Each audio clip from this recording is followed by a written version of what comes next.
here is my little talk about Speleothem trace elements. And I'm a conjoint professor now because I theoretically retired. And I'm also honorary at UNSW. Yeah, anyway. So I must admit one thing. So let me, how do I go? The PowerPoint is not working. Ha, it is. So I must admit, I was a little bit embarrassed when you asked me to do this talk, because I said, oh my God, what am I going to talk about? I don't know what could be important, because trace elements in Speleothems are maddening. So I thought actually to focus on things that might be useful. So a little bit of a down-to-earth thing, useful for SISAL.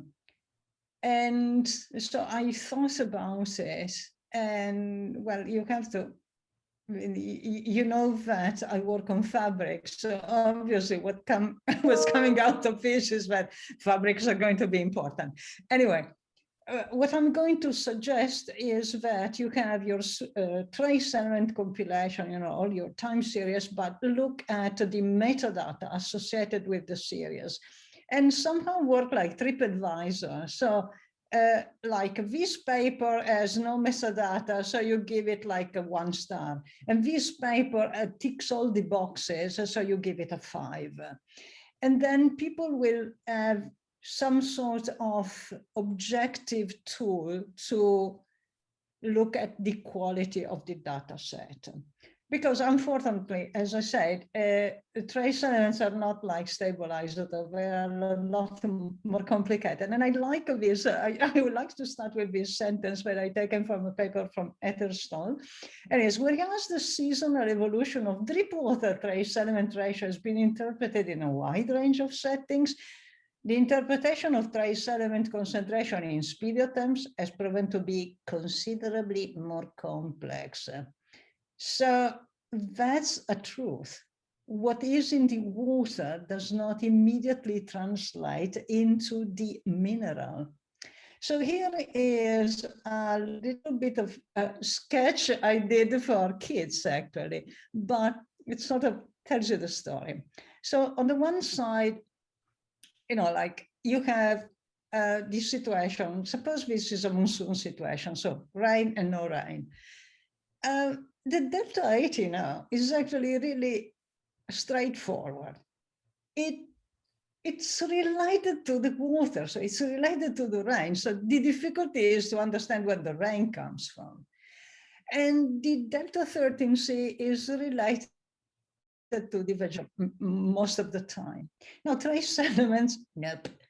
So they could be, there are trace elements that are in the soil and they are transmitted into the cave with particulates, so colloids, and there are trace elements that are picked up from the rock. So if it rains a lot, obviously you will have a colloidal particulate from the soil zone that goes into the cave.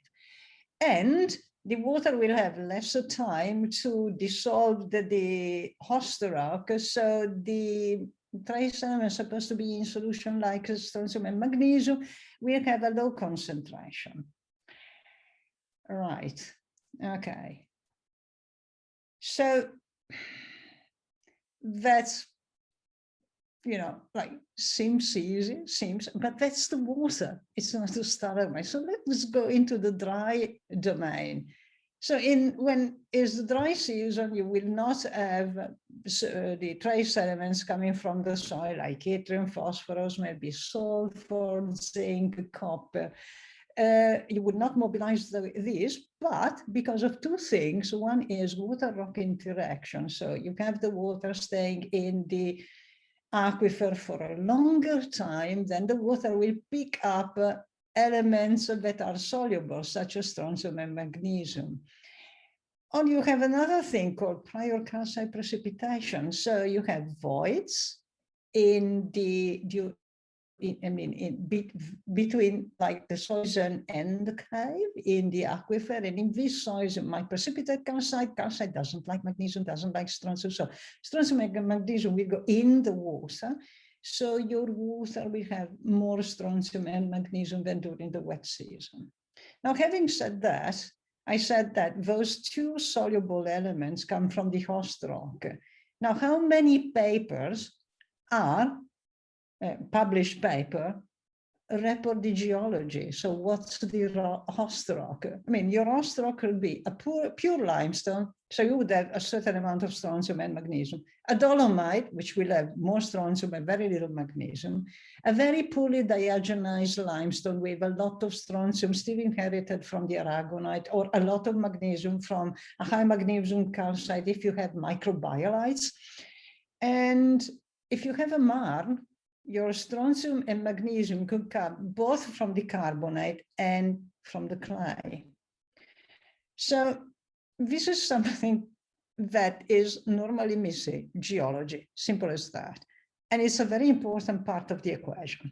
Anyway, the other thing is that not always your magnesium and strontium soluble elements come from the dissolution of the host rock. So how do we sort of distinguish when we have this dry season and this wet season?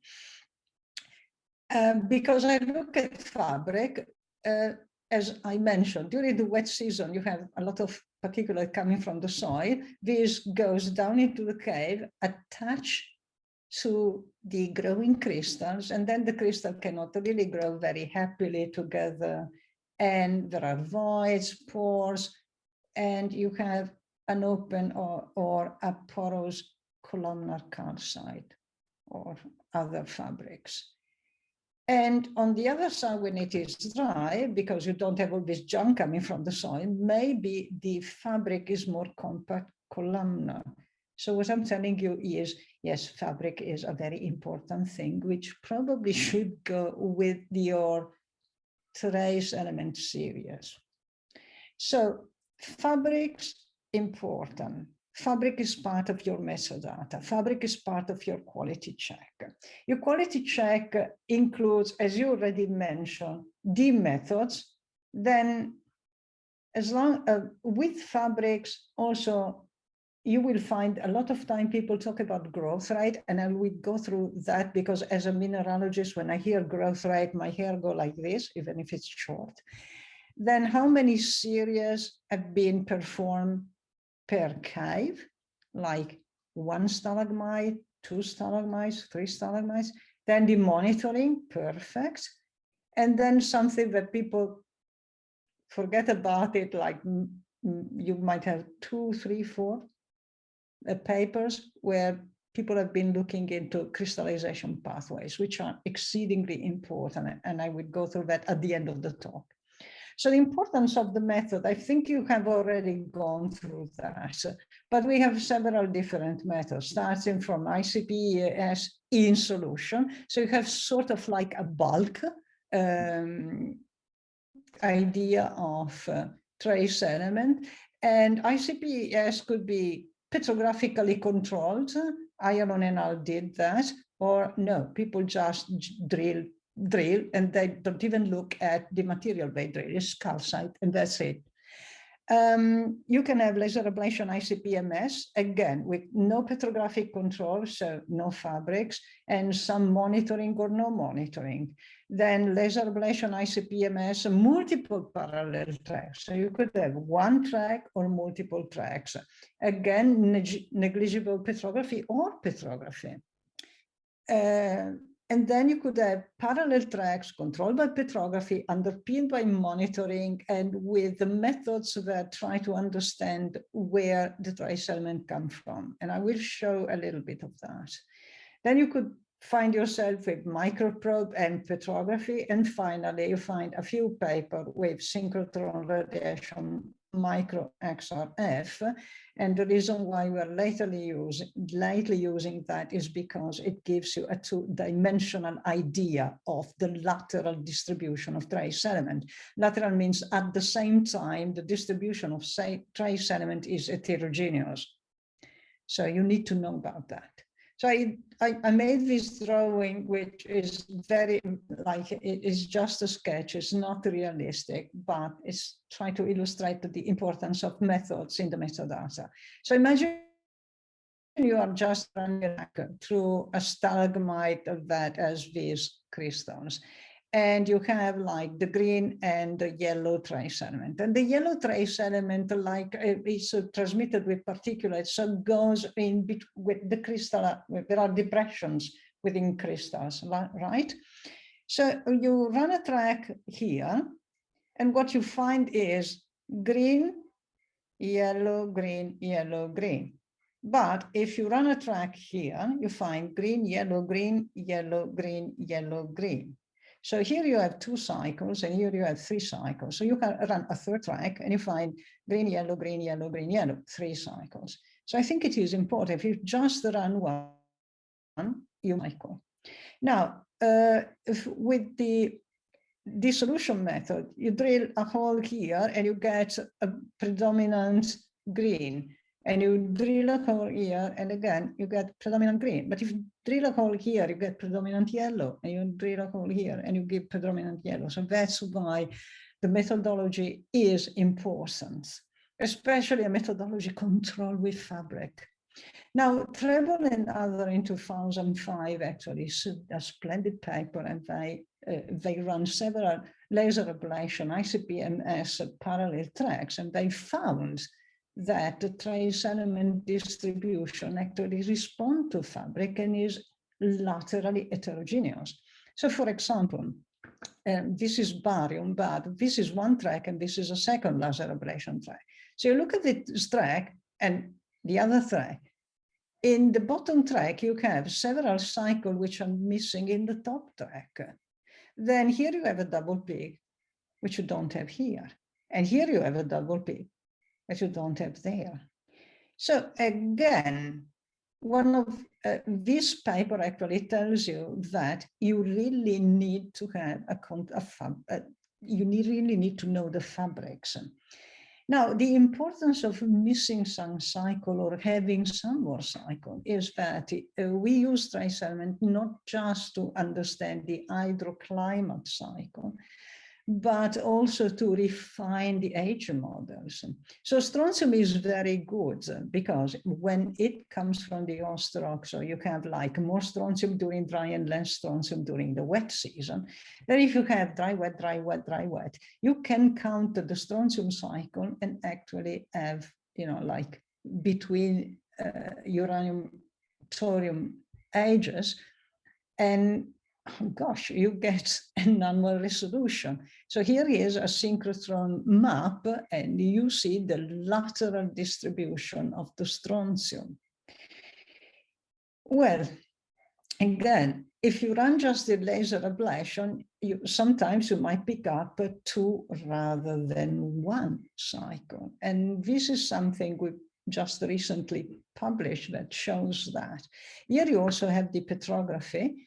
So actually, this is a polished slab, but the strontium cycles, and more strontium here is in yellow, and this is synchrotron map, so 2-dimensional, and these are the laser ablation track. The strontium, for example, has little peaks that are not clear in the map. So these little wiggles turn out to be W's strontium peak. And if you count those as annual laminae, maybe you are counting more years than there actually are. So turns out that if we had the possibility to have a 2-dimensional map, it would be splendid. It's not always possible. But all of this introduction with the method is taking me little by little to the importance of the fabrics. And the fabrics goes with this thing known as the quote, the growth rate, because the growth rate enters into the partition coefficient of some of the elements. Okay, so one of the most fundamental papers we had is Johnson and others 2002. And they used two methods, laser ablation and dissolution, on a Chinese stalagmite. And they ran trace elements, and they had a splendid correlation between magnesium, calcium, and strontium calcium ratio, but roughly. Not always. Sometimes in the dissolution, they had peaks in strontium that don't match with the peaks in magnesium. And as a fabric person, I look at this and say, strange. This strontium peak goes where it's darker. And so there is another strontium peak here, yeah, but this is correct. Look at this. It's a strontium peak and the magnesium is unclear, and strontium peak is still in the darker. And here there is a strontium peak and a negative magnesium peak. And there is a faint dark thing. And here again, a strontium peak and the magnesium doesn't show a peak. So this makes me wonder, maybe these dark layers have some particulates, so not all the strontium is coming from the dissolution of the Ostrog. A pity that Johnson and others didn't really bother to look at the petrography. So they did the whole thing just based on geochemistry. And this is a problem we have. I mean, geochemistry is a little bit more simple. It's numbers. Petrography is not numbers. So what they did is they interpret this covariation, positive covariation of magnesium calcium and strontium calcium as prior calcite precipitation. And so prior calcite precipitation, so dry, so you have precipitation of calcite and roots. One of the things is, however, they somehow sort of need to fit their data. They had a little bit more strontium than expected. So they wiggle a little bit with the partition coefficient of strontium, and they said that it is higher than the theoretical or the published data because they have a high growth rate. No petrography. So their high growth rate in reality is an extension rate. All the thing is purely geochemical. I would be cautious with such an approach. I'm not telling it's wrong. I just say you need to be cautious. Fabric might matter. So I intuit that the darker layers could be rich in particulate coming from the soil. And if I look at another of the figure bay reports, I can see that uranium, which is notoriously attached to organic matter, peaks with the dark layers. So correctly, you might have a lot of the time magnesium, calcium, and strontium ratio in high in the clean layers. But there are parts where the strontium is high, the magnesium is highish, magnesium is like highish, and you have a dark layer. So what I suspect is that in their stalagmite, both magnesium and strontium might not always be due to the dissolution of the Ostrog, or might not be always due to prior calcite precipitation. They might come in another form.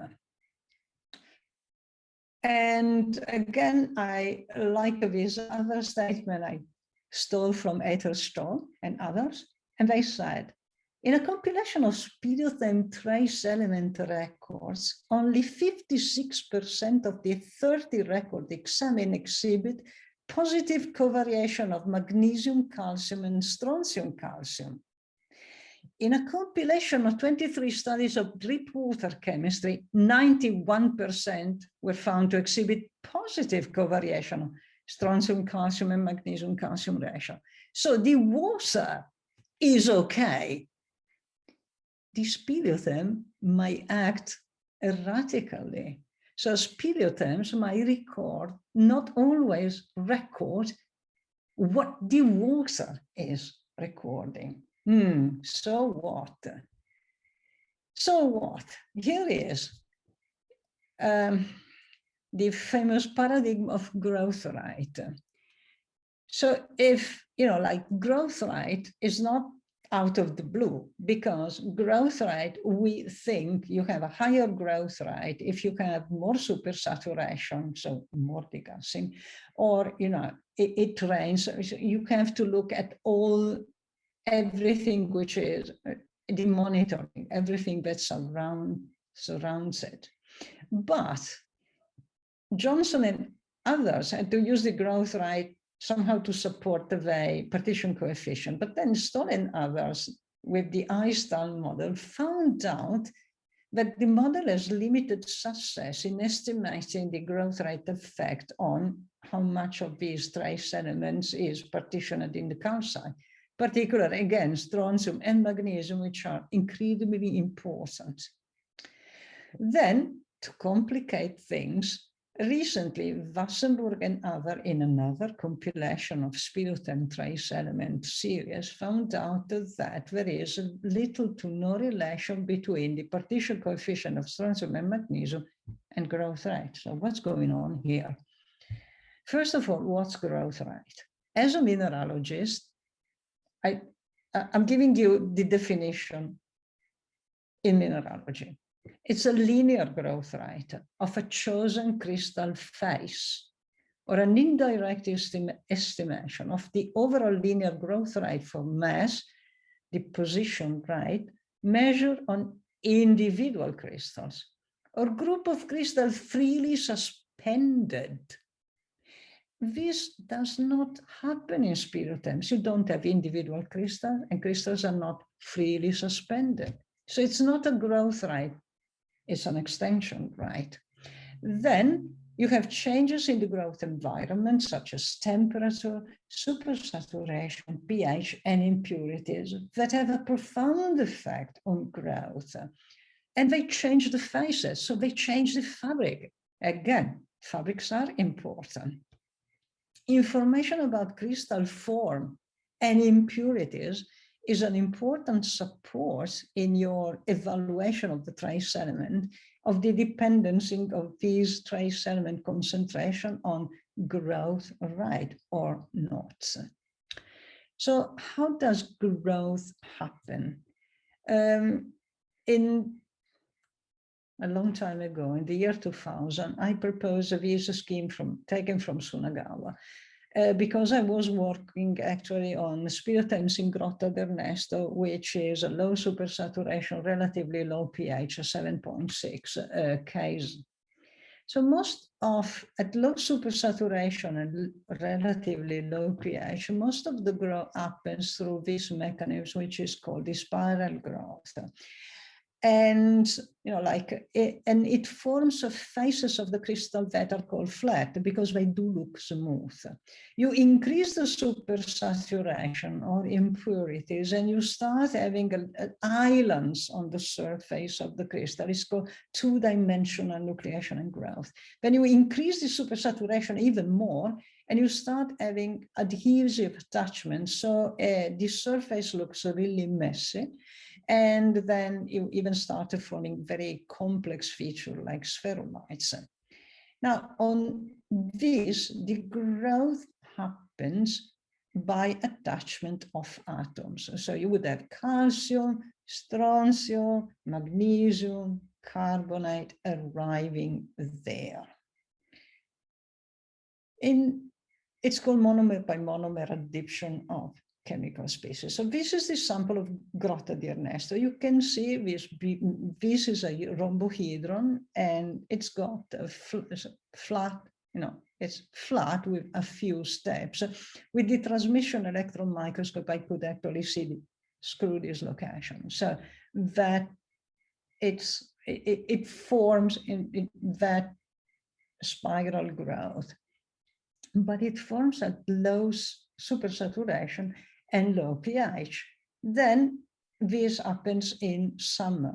Then in winter, when there is more degassing, the supersaturation increases and the crystal itself is a little bit the surface is not as flat or as beautiful, but still you can see somehow the screw dislocation acting in the spiral growth. In this type of growth has an influence on trace element incorporation, because on the spiral growth forms some sort of little hills on the surface, and these little hills have different steps. So they can be obtuse, like this one, or acute.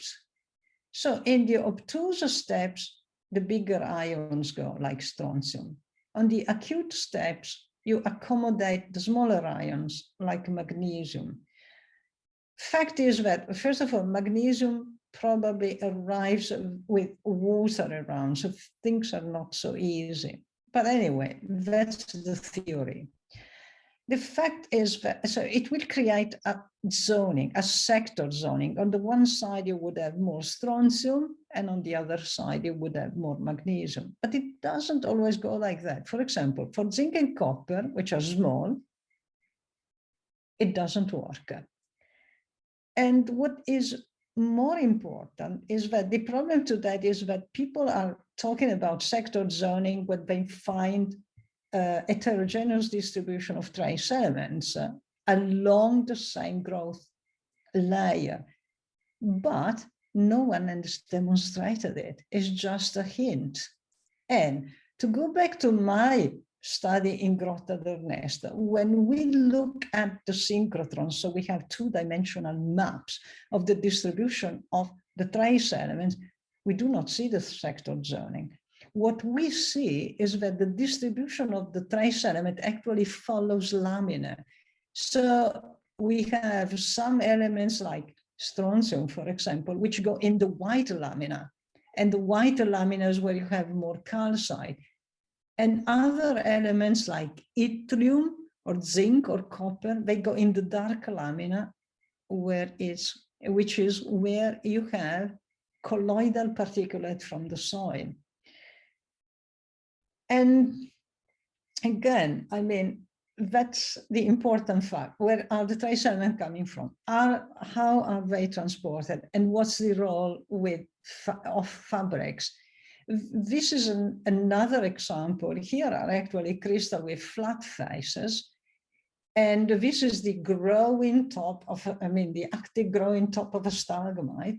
And what you can see is that in between these crystals that stick out, so the thin of fluid maybe is relatively thick. So you have crystals sticking out with the nice flat faces, but in between you could have other calcite trying to fill in the pores, but also particulate going in.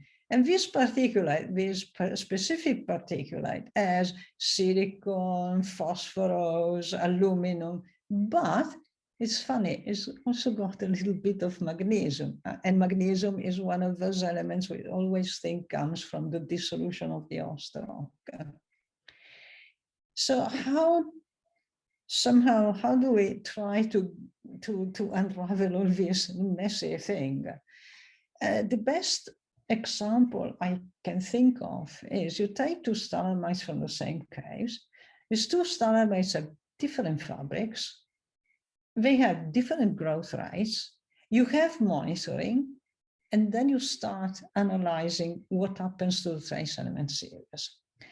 The examples is another study we did. It's very another 2017 on Grotta Sabe in Italy. So this is a multi-proxy, multi-stalagmite approach grounded on monitoring. You have two stalagmites, Savi 1 and Savi 7. And they are both, Savi, this one covers just like from 13,000 something to 10,000 something. So it's a tiny little thing, but it covers the younger dryas. And so this one has a part that covers the younger dryas. The fabrics are very different. This Savi 1 is laminated, Savi 7 is pristine columnar calcite. Now, so SAVI-1 has this very complicated fabric in the younger dryas. And you see the growth rate is relatively slow. So you have all these laminae, or you have an open columnar calcite. And in the open columnar calcite, in the pores, it hosts some particulate. So you can see it here.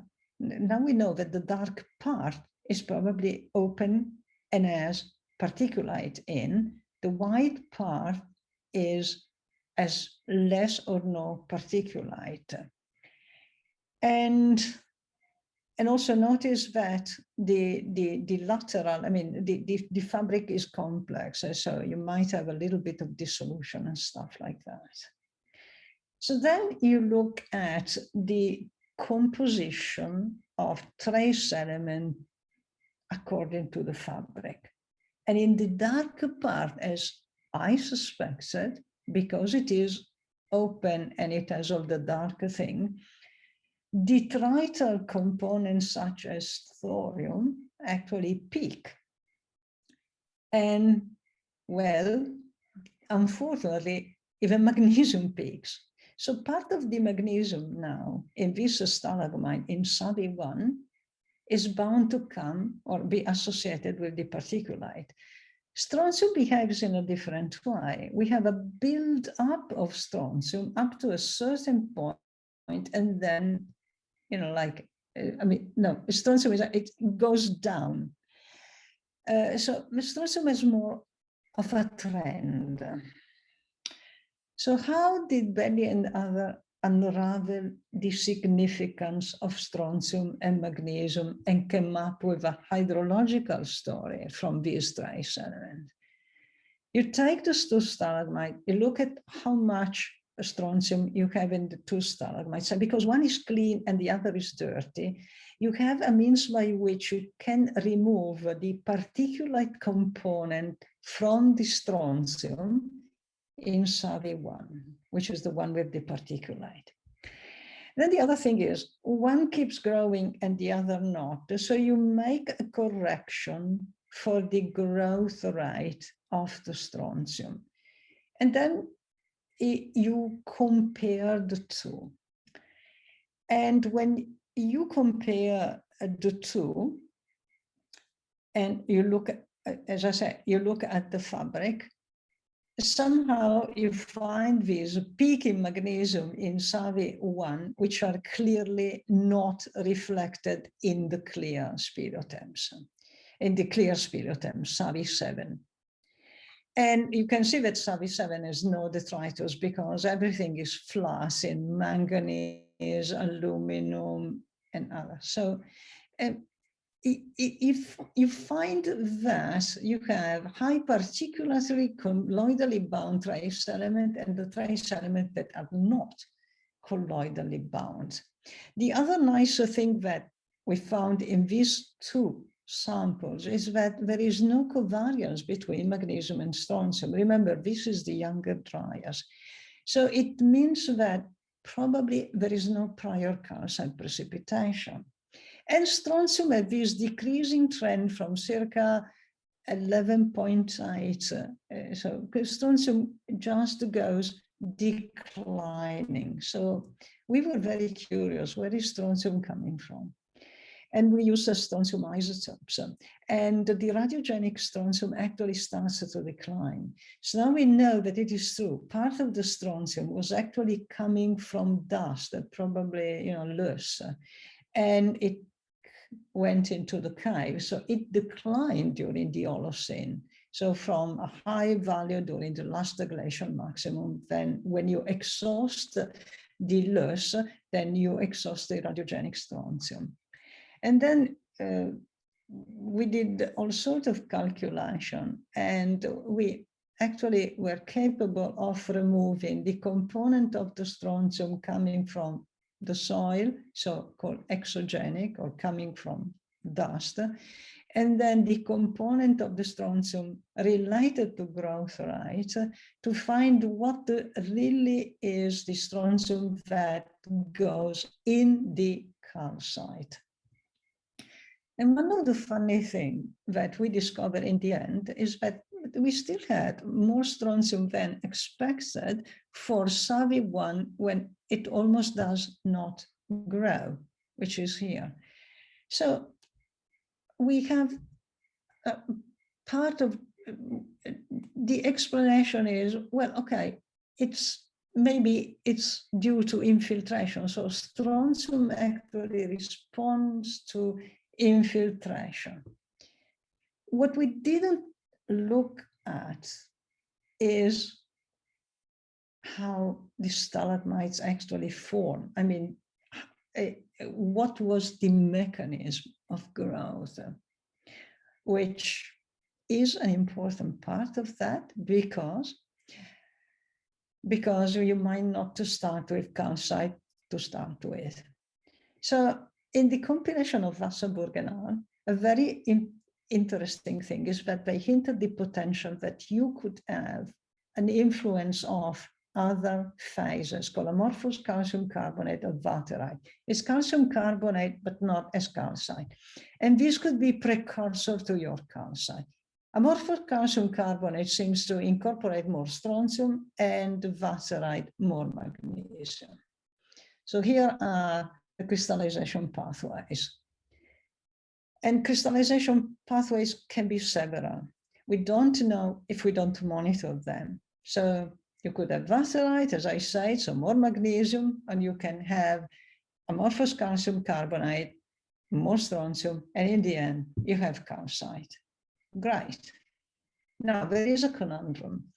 And Wasserburg and other actually points out, yeah, okay, the problem is that normally when you run experiments, to precipitate those two phases, ACC and vaterite, the supersaturation and the pH are higher than in caves, so we shouldn't worry.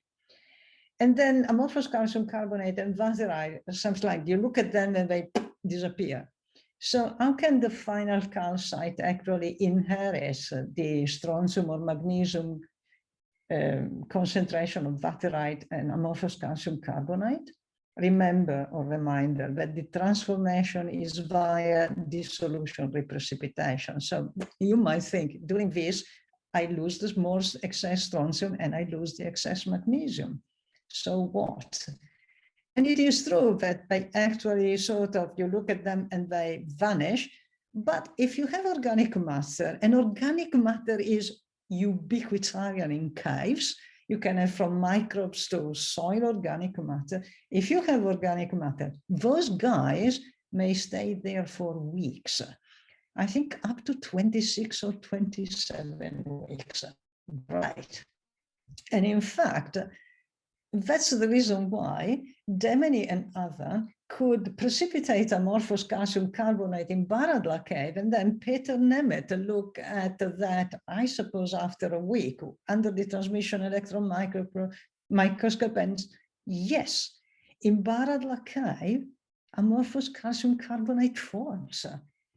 And it's the same reason why I actually went to this other case called Boozdra Spear, and I perform my precipitation experiments, and then you keep them in the refrigerator. But then I went with my TM grid with the precipitate, and I found the vaterite after a week.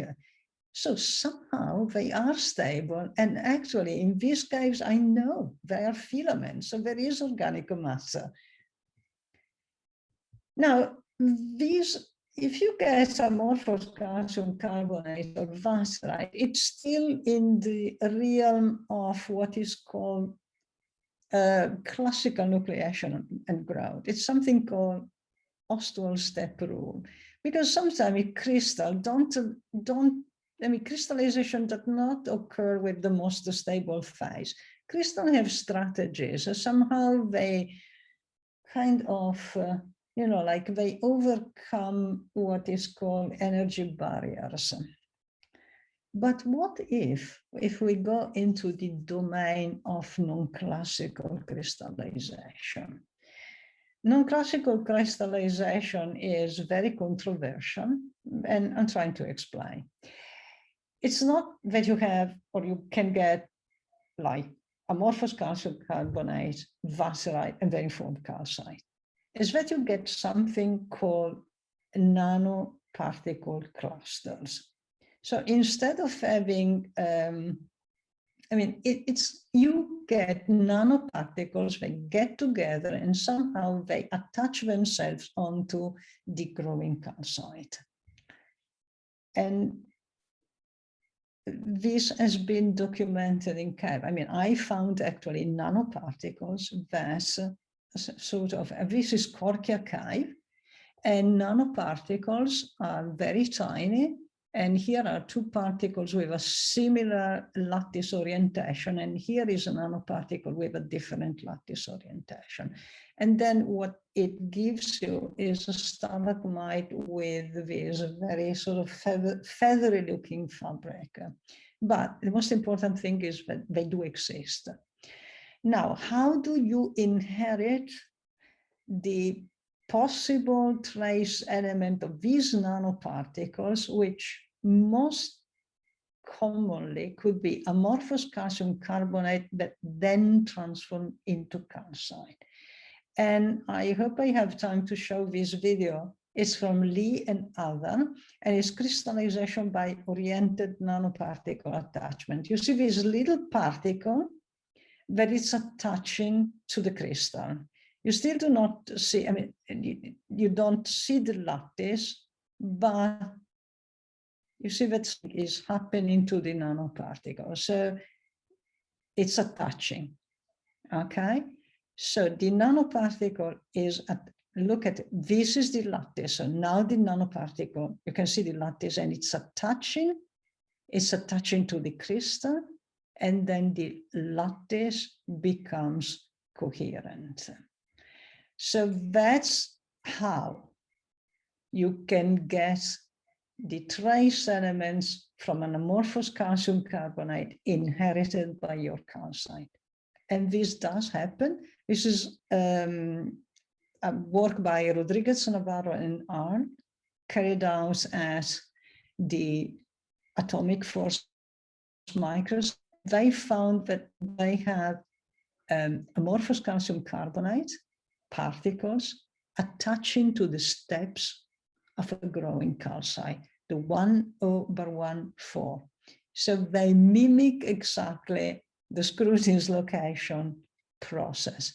But rather than having this growthy look and sector zoning, you are having more of a patchwork, which is actually what we find most of the time in Speleothem, a patchwork of trace element distribution. And as I mentioned, because you have organic matter, and I'm not going into the microbial part because then we really become crazy, but just to think about the organic matter from the soil, this is stabilizing the nanoparticle. So somehow it is helping in this way of forming in the end whatever fabrics we find in our Speleothems. So this is a work from Pearson and al, where I did just the TEM part on nanoparticle attachment in Rambling Gut in New Zealand. So that's the scenario, and that's what I think you should look at. There are many different ways you can get to your Speleothem crystals. You can have oriented attachment of nanoparticle, amorphous calcium carbonate nanoparticles that then, create, we attach to this crystal with coherent lattice. You can have monomer by monomer, the usual crystal growth of Grotta d'Ernesto. But the problem is you have oligomers and polymers, and these actually, this is the poorly known role of organic compounds and microbial films on trace elements incorporation and crystallization in Speleothem. But for example, you might have an excess in phosphorus, which is due to the presence of microbial mats. They could even precipitate your calcite. We don't know. We have to study that more. So all of this mumbo jumbo I've been talking about is to say that Wassenburg and other myth that ACC and Wasserite don't form is busted. They do form at our pH and our supersaturation. That ACC and Wasserite are short-lived, it's busted again. We know that there is a resilience when you have organic matter. And then we have particle attachments. So we might have non-classical pathway that influence the trace element distribution. All of this influence the trace element incorporation. And the only means by which you have to sort out what the story might be is actually the old-fashioned petrography and monitoring. So petrography and monitoring are actually going to be one of, I think they are two of your most important metadata for SISAL. So the conclusion and the take-home message, I probably confused you a lot. Hopefully you will have a pattern coming out from the analysis of all the existing trace element data sets, and particularly for magnesium, calcium, and strontium, calcium. And I guess you will find something especially along the big, the larger scale climate changes. But caution has to be exerted in relation to the interpretative remarks that you find in the paper. So metadata are fundamental. If you don't find the metadata in the paper, ask the author, maybe they have them. Some series actually then might advocate for different interpretation when you have the metadata such as petrography. Maybe you could have crystallization pathway, then you have monitoring, you have the methods, all of these available. My suggestion is actually to try and have a young mineralogist or carbonate petrologist on board in SISAL when you do all this. So you have, someone who can advise. And in the end, yes, trace elements are really powerful, but complex to interpret, a lot more complex than the stable isotopes. But I think that a combination of existing trace element series and the metadata will shed light on past hydroclimates. It is really worth the efforts, and so I say go for it, SISAL 2. And yes, so this is your penguin professor who wished she would work on ice core in Antarctica. I'm finished. Thank you.